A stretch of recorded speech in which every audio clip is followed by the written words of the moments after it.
this story burst onto the scene. Mark Hamill, and this is the week of the DNC, which I will happily ignore. I'm so tired of politics. I just do not enjoy discussing it. But Mark Hamill, the beloved actor behind Luke Skywalker, one of the greatest fictional characters in movies and countless comics, books, whatnot, was at the he was at Comic-Con in Chicago, and then he also went to a DNC event. And courtesy of Steph at my nerdy home, I'll find it here. I have 900 tabs open. I have about 900 tabs, but I got it. I'm just gonna play the clip. It's about it's not very long. He basically tells MAGA to go force yourself. So here it is. And my message to the MAGA, go force yourself, all right? And my message to the MAGA, go force yourself, all right? That 5-second clip from my nerdy home that it's making. Thank you for that, Steph. What do you think of this in light of the Gina Carano case? No, seriously. And I miss the days when celebrities or public figures would get on board with a cause that everyone could get behind. Let's plant trees. Let's put litter away properly. I don't understand the advantage to taking a side and effectively alienating half the country. If you're, I don't like this at all. It diminishes like any respect I have for Mark Hamill, and I'm really saddened by it. What do you guys think? I think Mark Hamill has become this world's actual Darth Vader in that sense. Like, he was a good person, and then somehow he got corrupted, and now he says these things. With regards to the Gina Carano thing, well, unfortunately, Gina Carano said stuff that Disney didn't agree with. What Mark Hamill here is saying is totally what Disney agrees with, so there's no reason for them to punish him in any way, shape, or form. That's the thing. Like, that's the hypocrisy of this, right? It's not about, he says something bad about one side. Gina Carano says something that can be inferred as bad about one side, so we have to punish Gina but not Mark. No, that's not the rubric that Disney's operating by. They're operating by, are you towing the company line? And if so, you're fine. Say whatever you want. The moment you don't toe the company line, that's when we're going to distance ourselves from you. And maybe we'll have a campaign to slander you or blacklist you in some regards. Yep. Like, Mark Hamill is clearly on board with the Disney agenda. He has the quote unquote right opinions, so he can say whatever he wants to say. Gina, unfortunately, was not afforded that luxury. She has to watch what she says. She can't be as honest and as forthcoming as she wants to be. But I'm with you, Chris. I kind of miss the days where, like, okay, if you're a celebrity, you're just like given like the standard stuff that everybody is rocking with instead of trying to take one side or a different side. And especially when it comes to politics and you're talking about a presidential candidate, that's something that I just wish more celebrities would just kind of keep to themselves. Hey, vote the way you want to vote. I don't care.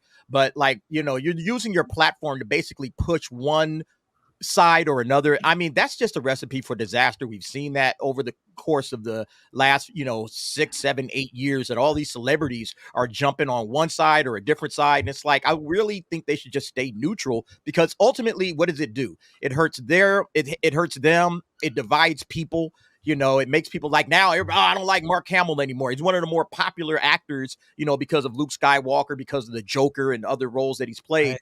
He's one of the more popular actors, and now people can't stand him and they hate him. And it's like, for what? Because you don't like somebody's opinions on something? To me, it's just crazy.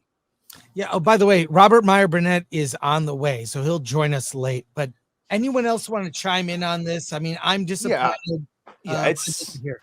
Sad that I went to see him. He got destroyed by Luke Skywalker. Luke got destroyed, but it's like, we were sort of on his side, right? And then he starts opening his mouth more and more, and we still had Joker, and now it's walking example of TDS, as was said. It is a real thing. It compromises any of his thought processes, and also, I don't think he's really hired by Disney right now. But even if he was, he'd be allowed to say whatever he wanted, just like Pedro can say, and Mark Ruffalo can say whatever they want because they say the right thing according to Disney. Exactly. And the other part too is that I think this is a compound issue where Mark Hamill, he's in a bubble. It's well known in certain spheres that his wife kind of controls a lot of what he does and his actions with himself, his family, and whatnot. And then on top of that, Rian Johnson broke him, because when he did speak out against this and he was trying to reconcile, hey, this isn't right with Luke, but I also have to be professional because this is a big opportunity for researchers of my career. And then he saw the final result of that, because he did not know he died at the end of The Last Jedi until he saw that premiere. And you can see his reaction when he stares at Rian Johnson while he's talking after that premiere. We might have judged Ryan too harshly in hindsight.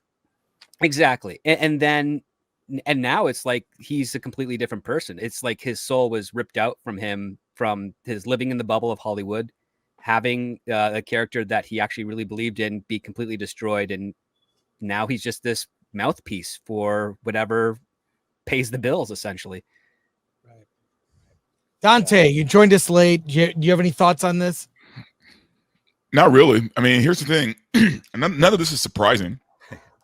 Like that's the thing. If it was surprising, I'd probably have more to say. But this is on brand with him right now, and it's going to be. He's not doing this for money. He really believes this stuff. Yeah. Like that's the worst part of it, right? Like this isn't for like him trying to get a job. This is what he really believes. Yeah. Oh no, I don't think he's been a good guy the whole time. By the way, the obvious Gary jokes or say hello to your granddaughter Mark and all that. Yeah, just get to see who the real people are now. They love. Yeah, this is exactly who he is, and you know he's not worried about selling action figures. He's not worried about what people think of Luke Skywalker anymore. Yeah.